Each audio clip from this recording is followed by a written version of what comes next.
Então, para dar continuidade à aula de hoje, nós vamos abordar um conteúdo que foi trabalhado em uma aula anterior, tá? Que é o câncer de ovários. Então, quando a gente para compreender o câncer de ovários, a gente, conforme os dados do INCA, né, sabemos que são 6.150 novos casos durante o ano e metade desse número, né, vem a causar morte.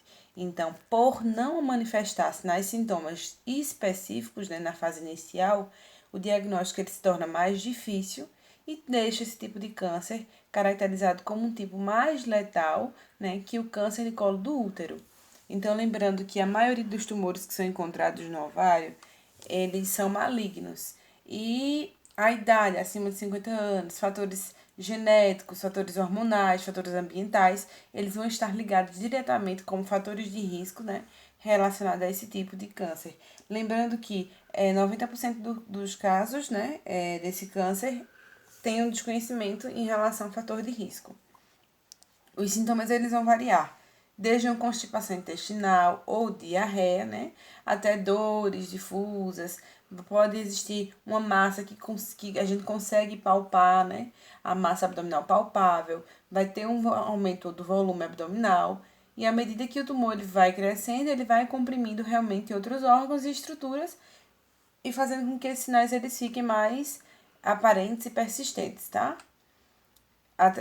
Através realmente de exames como ultrassonografia transvaginal, né? Que a gente consegue ter o diagnóstico desse tipo de câncer, assim como exames de sangue específicos.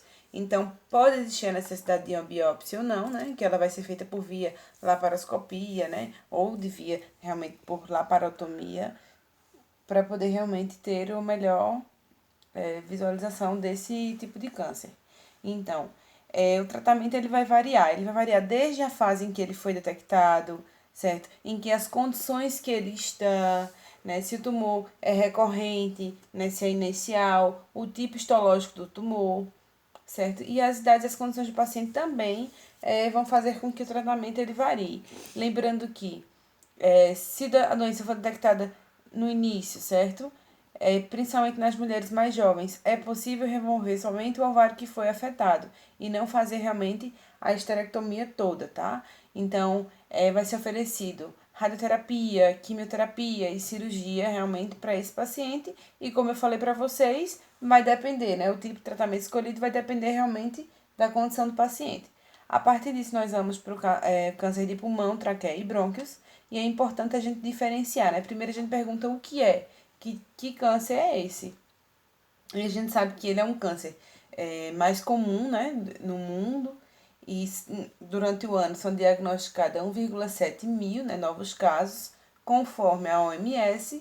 E a gente pode realmente diferenciar em dois grandes grupos, no caso dos tipos de câncer, que vão ser os cânceres de células não pequenas e o câncer de células pequenas. A diferença entre ambas é que as células pequenas, né, elas são casos mais raros e têm um comportamento mais letal, né, mais agressivo, enquanto as células não pequenas são as mais comuns, né? Então são divididas em três subtipos, que é o carcinoma de células escamosas, adenocarcinoma e carcinomas realmente de grandes células. Então, dividindo nesses grandes grupos, né, nesses dois grandes grupos, e depois um desses grandes grupos vai ser subdividido em três subtipos.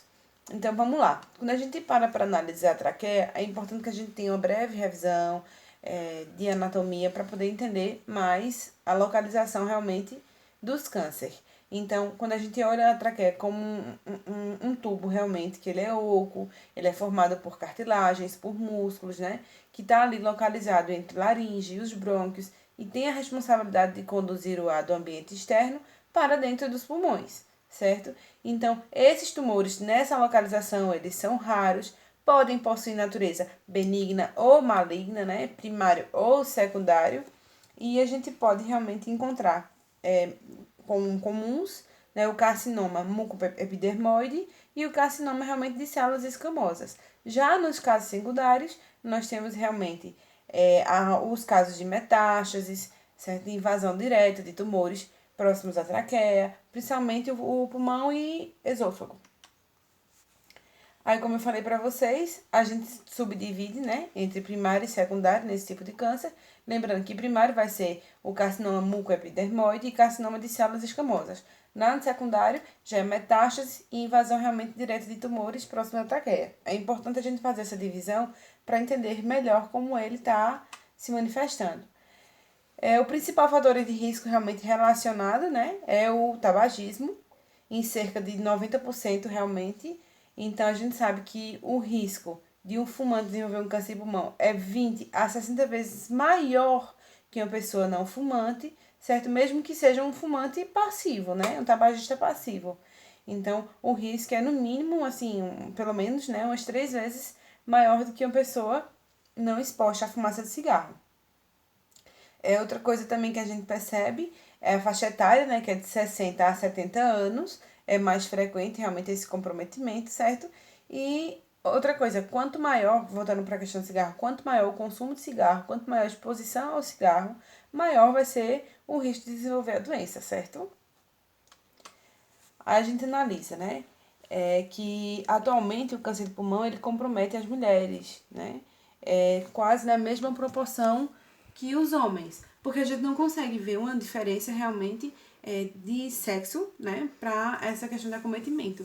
Lembrando que hoje em dia as mulheres elas têm realmente um percentual muito alto, né, do uso realmente de tabaco, do consumo do tabaco, né, do vício realmente. Então acaba que numa estimativa realmente quantitativa elas estão disputando igualmente com o sexo masculino, certo? Então a gente para observar que tem um risco de desenvolver o câncer de pulmão no fumante. Ele é 20 a 60 vezes maior, né? Quanto maior o uso do cigarro, do tabaco, maior vai ser o risco, certo? E lembrando que em 90% dos casos o câncer é diagnosticado depois de 50 anos de idade. E não tem uma estimativa, né, uma quantitativa assim que venha realmente a separar, a distinguir a questão de gênero, tá bom? E quando a gente para ver, muitos estudos recentes, eles deixam bem evidente pra gente que as mulheres elas são mais susceptíveis realmente aos efeitos cancerígenos do componente do cigarro. A prevenção, né? Então a gente para ver a prevenção e a principal prevenção que a gente tem nesse tipo de câncer é prevenir realmente evitando utilizar o tabaco, certo? Evitando realmente o uso de cigarro. Então lembrando que o consumo do tabaco, né, está estritamente associado ao desenvolvimento desse câncer, assim como o câncer de traqueia, de brônquio, né, esses cânceres de via respiratória. Então, lembrando que é a causa de cerca de 90% de todos os casos. Então, a gente vê como principal fator de risco e também o meio de prevenção principal é eliminar esse uso dessa toxina, tá? Então, né, para ver sinais e sintomas, não tem sinais e sintomas específicos para o câncer, que venham a dizer que realmente tem um câncer ali instalado, certo? A maioria deles vai ser confundida com outras queixas respiratórias, né? Vai variar desde tosse, falta de ar, um chiado. Então, a gente vai ter, assim, esse paciente ele vai ter queixas, vai ter relatórios realmente de queixas respiratórias, né? Podem ser confundidos com pneumonia, com enfisema, entre outras doenças e afecções do aparelho respiratório. Então, por isso que muitas vezes o diagnóstico não é tão facilitado, porque a gente pode ter um diagnóstico inicial contraditório realmente com o que vem acontecer, o que dificulta realmente a localização e o tratamento para esse câncer. Então, a gente observa que vai ter presença de sangue no catarro, dor no peito. Quando a gente para observar todos os sinais e sintomas que são característicos, né, desses tipos de câncer, eles vêm realmente como queixas não específicas, certo? Então, vai ter diminuição do apetite, perda de peso rápido, certo? Também vão chamar a atenção para a possibilidade de câncer. Mas a gente não tem realmente mais alguma coisa que seja assim específica para dizer o que é uma afecção, né? O que é uma comorbidade, uma patologia, uma afecção realmente do aparelho respiratório e diferenciá-la de um tipo de câncer. Então, através de raio-x, de exames mais específicos, é que a gente consegue realmente obter o diagnóstico do câncer nesse tipo. Então, a gente observa tosse, falta de ar, chiado, sangue no catarro, dor no peito, certo? Qualquer um desses sinais e sintomas, eles são observados em pacientes que são fumantes. Então, muitas vezes a tosse já faz parte do dia a dia do paciente, certo? Devido ao uso do tabaco. Então, para ele já é uma tosse normal, certo? A falta de ar também. Então, por isso que tem a necessidade de fazer exames secundários. Então, vai ser feito raio-x, certo? Pode ser solicitado a tomografia, tá?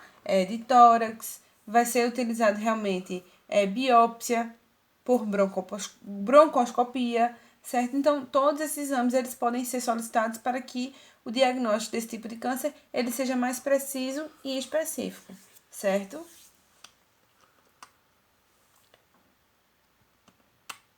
Vamos lá. Ele é responsável por cerca de 28 mil casos novos, né, por ano no Brasil. E o câncer de pulmão, ele é causador de quase 23 mil mortes, conforme dados do INCA. Então, a gente percebe realmente que tem um poder de letalidade muito grande, né? Quando a gente analisa o número total de casos para o número de óbitos relacionado a esse tipo de câncer, a gente percebe que ele tem um poder realmente muito letal. Ele consegue realmente devastar realmente o número de óbitos, tá? Então, vai variar de 13% e 21% em países desenvolvidos e entre 7% e 10% nos países em desenvolvimento, certo? E é um câncer que ele pode ser evitável. O principal meio de prevenção é evitar realmente o tabagismo. O principal meio de prevenção é esse, certo? Como já foi dito, né, os cigarros derivados de tabaco são, sem dúvida, a principal fonte de câncer de pulmão. Então, lembrando que outra coisa também que deve se evitar, né, é a exposição à poluição do ar e certos agentes químicos como berílio, entre outros. Por exemplo, a gente para pensar assim, tem a exposição do tabaco? Tem, mas também tem pessoas que estão expostas, né, em relação à saúde do trabalhador. Eles estão expostos realmente naquele ambiente de trabalho a toxinas, a poluição de ar, né, a componentes realmente químicos que vêm fazer realmente trazer esses efeitos cancerígenos. Então, por isso que deve ser feito também medidas protetivas, medidas de segurança do trabalho, para fornecer para aquele trabalhador mais segurança e menos exposição a determinados realmente componentes como éter, né? O cromo, certo? O urânio. Então, são outros elementos também químicos que devem ser evitados, certo? E lembrando que outra coisa também que vai favorecer o desenvolvimento desse tipo de câncer vão ser aquelas doenças pulmonares de repetição, certo? Doenças crônicas, as DPOCs, as doenças de repetição. Então, todas essas doenças do aparelho respiratório de repetição, né? E que a gente chama de doenças mal curadas, elas também vão ser sugestivas para que apareça, certo? Então, bronquite, né? Enfisema, fatores genéticos também vão estar ligados ao desenvolvimento do câncer de pulmão, certo? A história familiar, tudo isso vai estar ligado diretamente. Então, mais uma vez eu trago para vocês. Tosse, sangramento pelas vias respiratórias, perda de peso sem explicação abrupta, né? Dores torácicas, né? Em casos mais avançados vai ser bem frequente. E a pneumonia de repetição, né? Pode ser a manifestação inicial da doença, que a gente chama aquelas doenças mal curadas, né? Então, o tratamento ele vai consistir, né, desde cirurgia, né, pode ser feita de forma inclusive robótica, né, ou a radiocirurgia, né, em tumores de pulmão. Vai ser utilizado também quimioterapia, imunoterapia, terapia-alvo, né, vai ser utilizado realmente tudo isso como meio de tratamento. E como eu falei para vocês, a principal prevenção é evitar fumar, evitar exposição a toxinas e para a prevenção de todos os tipos de câncer, né, manter uma alimentação equilibrada, obedecendo todas as leis da qualidade e quantidade, certo, pessoal? E aí a gente passa para o câncer de pele. E o câncer de pele, eu quero que, assim, a primeira pergunta que eu quero que vocês façam é o que é que vai diferenciar um câncer de pele? Como é que um câncer de pele ele pode ser diagnosticado ou não? Existem muitas dúvidas, assim, muitas pessoas terem sinais, terem manchas, terem pintinhas no corpo e não saberem realmente diferenciar se é câncer ou não, certo? E eu espero que durante essa aula vocês possam realmente ter algumas informações básicas que possam conduzir realmente a alguns tipos de conduta, né, de encaminhamento, para que esse paciente ele possa passar por uma consulta dermatologista específica. Então, primeiro a gente para analisar o que é o câncer de pele, certo? E a gente vê realmente que o câncer de pele, né, é quando a gente tem um crescimento fora do comum de células da pele. Então, lembrando que qualquer célula que compõe a nossa pele, ela pode gerar um câncer. Ela pode gerar um melanoma, ela pode gerar algum tipo de câncer, tá? Qualquer, realmente, célula do nosso corpo, tá? Da pele em si. Então, corresponde realmente a cerca de 25%, né, dos cânceres de todo o corpo humano, quando analisado. Lembrando que os fatores de risco são a exposição excessiva ao sol, né, a imunidade fraca, já a existência de outros cânceres, a própria questão de hereditariedade, né, fatores genéticos. Lembrando que os idosos também é muito frequente ter, certo? Principalmente pessoas que têm a pele, os cabelos, né, olhos realmente claros, né, os loiros, os ruivos, ai meu Deus, os ruivos, eles são mais realmente susceptíveis para ter essa doença. E a gente pode diferenciar nesses três tipos, tá? De ter o melanoma, que é justamente aquela mudança, né? Quando a gente tem só uma manchinha que já existe ali no corpo, tá? E vem aparecer uma nova mancha, uma nova pintinha, e ela tem essa cor realmente bem pigmentada, ou tem realmente uma aparência diferente, uma aparência incomum realmente da pele. Então, nessa manchinha, né, nesse melanoma, pode ter coceira, sangramento, problemas de cicatrização, e ela é bem superficial, ela é realmente só a manchinha, só uma coloração realmente diferente na pele. Outro tipo que nós podemos ter é o carcinoma espinocelular, certo? Então, vai ter ali o enrugamento, mudança na pigmentação, tá? Pode ter a perda da elasticidade da pele e até mesmo danos solares em geral, tá? Pode descamar, pode ter formações de crostas e pode ter inclusive vazamento de líquido. Ela é de crescimento rápido, vai ter problemas de cicatrização também, certo? E além da mancha, né, que pode ser encontrada a mancha, vai existir realmente um carocinho, né, de forma realmente de uma cor avermelhada. E depois nós passamos para o carcinoma basicular, que também vai ter formação de crostas, possível vazamento de líquido, também vai ter problemas de cicatrização, descamação. A diferença é que esse aqui a cor vai ser avermelhada, esse aqui ele pode ser um rosa claro, pode ser um branco, pode ser bege, pode ser marrom. Então a diferença é muito mais a questão de coloração, certo? E lembrando que a aparência também dele vai ser protuberante, certo? E perolada também, como se fosse realmente recoberto, né, de cera, certo? Então a gente consegue diferenciar. Então quando a gente para analisar, o melanoma vai ser só aquela manchinha superficial, tá? O carcinoma, ele já vai ser realmente um enrugamento, as manchas ou caroços vão ter cor avermelhada, e o carcinoma basicular, ele pode ser realmente essa aparência, né, protuberante, e a cor vai variar de branco a rosa claro, bege ou marrom. A gente consegue diferenciar realmente nesses três tipos. E a principal forma realmente de diagnosticar é fazer a avaliação clínica e depois da avaliação clínica fazer a biópsia, né, desse tecido suspeito, tá bom? Então, para prevenir, a principal prevenção que a gente pode ter é o protetor solar, certo? Que ele deve ser utilizado realmente sempre, independente da exposição solar ou não. Tem muitas pessoas que falam, hoje eu vou na rua, eu vou no comércio, então eu vou passar protetor solar porque eu vou no comércio. Gente, lembrando que os raios, né, eles não são somente nocivos na exposição direta ao sol. Então, existe a necessidade da gente usar filtro solar todos os dias, certo? Para fazer a proteção realmente integrada da nossa pele. Então, a gente para ver que o banho de sol realmente, ele tem a hora para ser feito, né? Que vai ser até às 10 horas da manhã e depois das 4 horas da tarde. É o melhor horário realmente para fazer um banho de sol, onde realmente os raios, eles não vão estar no poder de agressão específica, certo? Lembrando que também são utilizados, além do protetor solar, podem ser utilizadas roupas, né? Que as roupas de cores claras, que cobrem bem a pele, tá? Aquelas blusas de proteção UV, os chapéus, bonés, certo? O próprio guarda-sol, sombrinha, durante o dia a dia, é importante ser utilizado, tá? E lembrando que o filtro solar ele tem que ser adequado realmente para o tipo de pele e o fator realmente de proteção solar mínimo recomendado é o fator 30, certo? E aí a gente também para avaliar algumas características durante a realização do autoexame. Então, a primeira coisa que a gente vai analisar é se é mancha, se é pinta, se é um caroço, tá? A gente vai analisar se ele tem assimetria, né? Como é que tá a posição dele. Ele muda de formato, ele não muda. As bordas dessa mancha são regulares, são irregulares. Então, a gente começa a observar outras características também para durante o autoexame a gente poder realmente sair identificando o aparecimento de sugestivas, né? De manchas realmente que são características.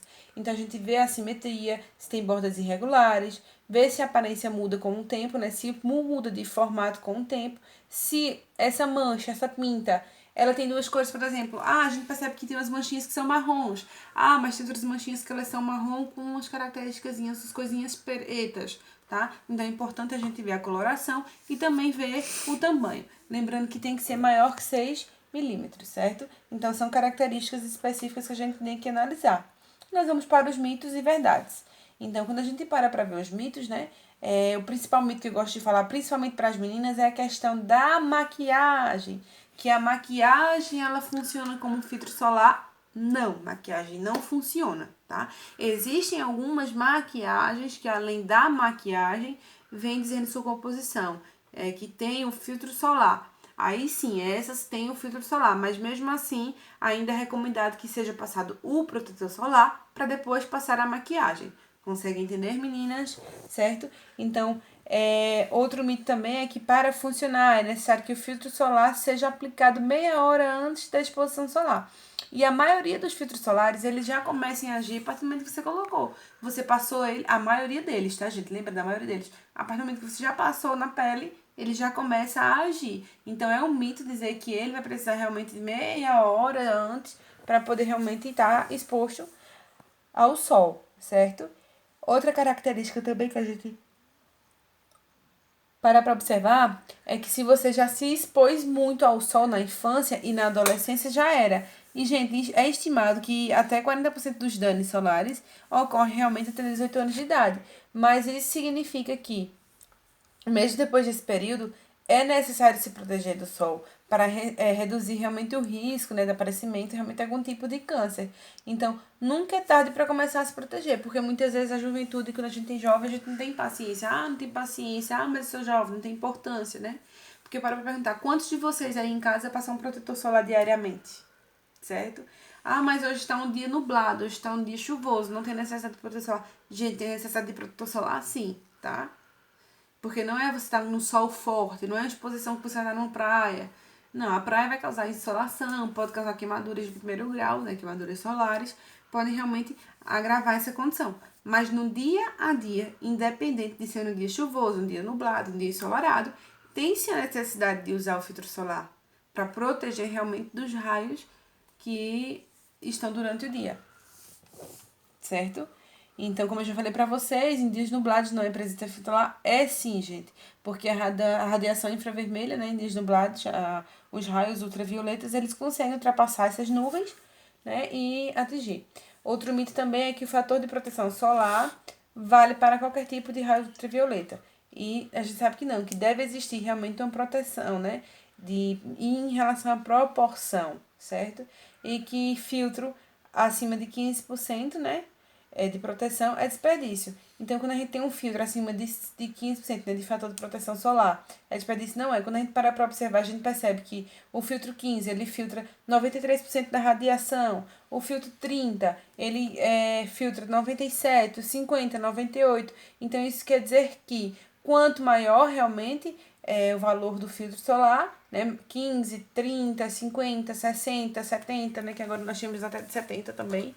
Tem alguns faciais que vão até realmente a proteção de 80, certo? Então, eles realmente conseguem ter mais proteção, tá? Então, lembrando que, em relação às verdades, né, que nós falamos dos mitos, então, é verdade que a queimadura solar, ela vai aumentar o risco de câncer de pele, sim, tá? Que roupas fechadas, né, protegem mais do que os filtros solares, sim também, mas também é importante a gente lembrar que por mais que esteja utilizada as roupas, por exemplo, aquelas blusas de proteção UV que a gente utiliza muito hoje em dia, principalmente em criança, muitas mães colocam somente a blusa de proteção solar e deixam a criança brincar livre. Então é importante lembrar para essas mães que deve ser aplicado o filtro solar, mesmo assim, e por cima desse filtro solar vestir aquelas blusas, né, de proteção UV, certo, pessoal? Então, a reaplicação do filtro solar a cada 2 horas vai aumentar a proteção, né? Pessoas com muitas pintas têm mais risco de desenvolver o câncer, né? Principalmente os ruivos e até pessoas mais claras que tenham muitas sardas, certo? E a gente para ver algumas curiosidades. Que, além de serem os maiores responsáveis do câncer de pele, né? os raios solares também causam envelhecimento na pele, conseguem realmente causar uma aparência mais envelhecida, certo? Então, tanto a exposição contínua e diária, como a exposição realmente ocasional, podem predispor ao aparecimento do câncer de pele, certo? Então, a gente para observar isso e a gente vê que ao mesmo tempo que pode causar um câncer de pele, os raios solares são necessários para manter a saúde. Por quê? Porque vai ser através dos raios solares que nosso corpo ele vai conseguir sintetizar a vitamina D, né? Que a gente sabe que as vitaminas, a maioria delas, elas são absorvidas, elas não são produzidas pelo nosso corpo. Já a vitamina D, né, através dos raios, é que existe essa ativação para existir a produção e absorção dessa vitamina, certo? Aí a gente já vem para o câncer de cabeça e pescoço. E ele é o quinto mais frequente, né? No sexo masculino. Então, lembrando que quando a gente fala câncer de cabeça e pescoço, compreende lábios, cavidade oral, faringe, laringe, cavidade nasal e tireoide, né? Então, lembrando que quanto mais cedo for detectado, né, for diagnosticado, a chance de sobrevida vai aumentar em 80% nesse tipo de tumor. Então, os fatores de risco associados a combinação entre fumo, álcool, certo? E o uso também de práticas desprotegidas, por exemplo, o sexo oral sem preservativo, que muitas pessoas acreditam que o único sexo que é modalidade sexual que precisa de prevenção é no momento da penetração, só que não, gente. Durante o sexo oral também é necessário que exista o uso do preservativo e a proteção, porque a gente verificou que em relação a esse tipo de câncer, né, através da contaminação pelo HPV, aumenta realmente 19 vezes todas essas questões, junto com o álcool e com o fumo, realmente aumenta a probabilidade de aparecer esse tipo de câncer. Então, a principal prevenção é a dieta, né? Evitar álcool, evitar o tabagismo e evitar o sexo realmente desprotegido. Os sintomas eles vão variar, desde dores no ouvido, no pescoço, tá? Pode ter aumento realmente dos ganglios linfáticos ou até mesmo nódulos. Na garganta vai ter uma sensação de secura, né? Dificuldade para engolir ou até mesmo dor para engolir, certo? Então, ao engolir, esse paciente ele vai referir que tem muita dor. O tom de voz pode mudar ou então pode até apresentar dificuldades na fala, certo? Então, é muito característico nesse tipo de câncer ter uma mudança na voz e ter essa dificuldade realmente para engolir. O tratamento, né, ele é feito por meio de cirurgia, radioterapia e quimioterapia e vai depender muito do estado em que a doença foi detectada. Então, dependendo do estágio, é que a gente vai adotar o tratamento. Passando desse, nós vamos para o câncer de mama. Certo? Vamos para o câncer de mama. E a gente sabe que nós temos realmente uma grande prevenção do câncer de mama, assim do câncer do colo do útero. Mas uma característica que é muito importante a gente lembrar é que o câncer de mama ele não acomete somente mulheres, ele acomete muitos homens. E não existe ainda a conscientização de alguns homens a respeito dessa temática. Acredita-se muito nessa visão, né, passada inclusive, ultrapassada, né, que os homens eles não têm. Mas a gente consegue ver um quantitativo realmente bem significativo de homens que apresentam realmente o diagnóstico de câncer de mama. Então a gente para ver que ele é o mais comum entre as mulheres e mesmo assim não deixa de acometer o sexo masculino, certo? Então são detectados 58 mil casos novos durante o ano, né, conforme o INCA, e quase 100% dos casos são curáveis, principalmente quando são detectados no início, certo? Então aqui a imagem ela é bem clara. Então, está associado, né, como os fatores de risco, obesidade, ausência de gravidez, lesões características, né, de lesões de risco, tumores de mama anteriores, mulheres a partir de 50 anos têm maior realmente propensão à doença, reposição hormonal, menstruação precoce e a história familiar. Tudo isso realmente está aí compondo os fatores de risco, certo? Então, lembrando que os tumores eles não apresentam realmente sintomas específicos. Daí vem a importância realmente de ser diagnosticado no início. Então, o que a gente pode ver é o quê? Alteração no formato dos mamilos, né? Vai ter essa alteração, pode ter realmente uma secreção escura, né? A textura da pele, como é que tá. Durante o autoexame, realmente encontrar alguma massa, algum sinal sugestivo. Por isso que a gente trabalha muito a questão do autoexame num câncer de mama? A gente trabalha muito, certo? Então, observar se tem alguma ferida, observar se a mama, né, ela tá apresentando alguma alteração. É aquela pele enrugada, parecendo muito com a laranja, né, com a casca da laranja. Então, tudo isso é importante a gente fazer.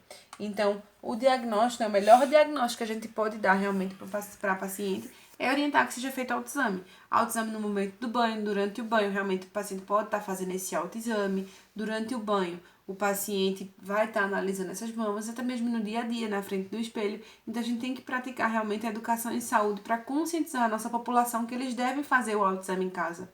Foi achado alguma característica estranha, mostre o serviço de saúde. E lembrando que anualmente a gente tem as prevenções, né, voltadas para o câncer de mama. Então, são campanhas que são voltadas e direcionadas para esse tipo de câncer e para a prevenção dele também. Então, a gente observa que o diagnóstico, além do autoexame, né, pode ser feito através de mamografia, de ressonância, de ecografia, entre outros exames que podem ser feitos, né, para conseguir realmente identificar, diagnosticar esse tipo de câncer. Lembrando que a partir desses exames pode se fazer necessário a realização de uma biópsia, né? Então, vai ser coletado aquele tecido da mão para poder fazer a biópsia. E vai ser a biópsia realmente que vai identificar se as células são tumorosas ou não. Então, o tratamento, ele vai variar realmente, né? Pode ser constituído quimioterapia, tá? Imunoterapia com anticorpos realmente monoclonais, radioterapia, certo? Todos esses realmente a gente pode fazer. Endocrinoterapia, todos esses tratamentos eles podem ser associados, como pode ser utilizado também o intrabeam, né? Que uma dose única de radiação consiste, né, nessa radioterapia intraoperatória, né? E isso consegue realmente diminuir os efeitos colaterais associados aos métodos convencionais de radioterapia como fadiga. E a prevenção, a gente sabe, como eu já falei para vocês, estilo de vida, né? Os cuidados, fazer autoexame, tudo isso realmente está associado a evitar o consumo de bebida e a partir disso a gente vai para o tratamento realmente cirúrgico, que tem a questão do tratamento cirúrgico que muitas mulheres elas acabam realmente tendo a retirada da mama para fazer realmente esse tratamento desse tipo de câncer. Então, o mais importante, né, nesse tipo de câncer é fazer a conscientização, para fazer autoexame, aproveitar o tempo de campanha para que esteja ali diretamente fazendo exames, indo para o profissional de saúde, olhar, averiguar, analisar realmente lesões, analisar realmente a mama. Então, por exemplo, é muito importante durante o momento da citologia, né? A mulher comparece lá ao serviço de saúde para fazer a citologia, então é importante que o enfermeiro, o médico, a pessoa que esteja prestando assistência para essa paciente faça o exame nas mamas dela, né? Além de fazer a coleta do exame citopatológico, que vai realmente fazer a avaliação das mamas, faça o exame das mamas, ver simetria de mama, né? Ah, você está fazendo autoexame em casa, achou, né, uma massa, um caroço estranho, verificar se na outra mama tem também, ensinar esse paciente a fazer realmente o autoexame, tudo direitinho para tentar diagnosticar na fase inicial